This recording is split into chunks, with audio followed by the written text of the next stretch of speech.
సహనం, ఓర్పు.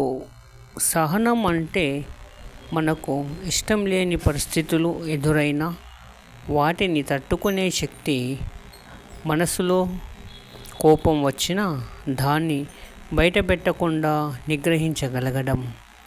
పాండవులు వనవాసంలో ఉన్నప్పుడు ఎంతో అన్యాయం ఎదురైనా కూడా ధర్మాన్ని వదలలేదు.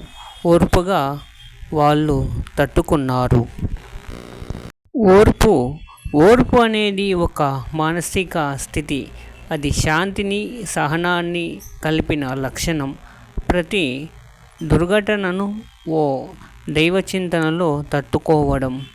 సీతాదేవి లంకలో రావణుడి బందీగా ఉన్నప్పుడు ఆమె తన ధర్మాన్ని, నైతికతను వదలకుండా అలాగే ఉంటూ ఓర్పుగా ఉండసాగింది. హనుమంతుడు శక్తిశాలి అయినప్పటికీ అన్నిటికంటే ముందు ఆయన ఓర్పుతో వ్యవహరించాడు. లంకలో సీతామాతను చూడగానే రావణుని సంహరించలేను అనుకున్నాడు. ఎందుకంటే రాముని ఆజ్ఞ లేదు అని చెప్పడం అతని నిగ్రహానికి నిదర్శనం. మన జీవితంలో ఎందుకు అవసరం? ప్రతి సంబంధంతో ఓర్పు వల్ల ప్రేమ పెరుగుతుంది.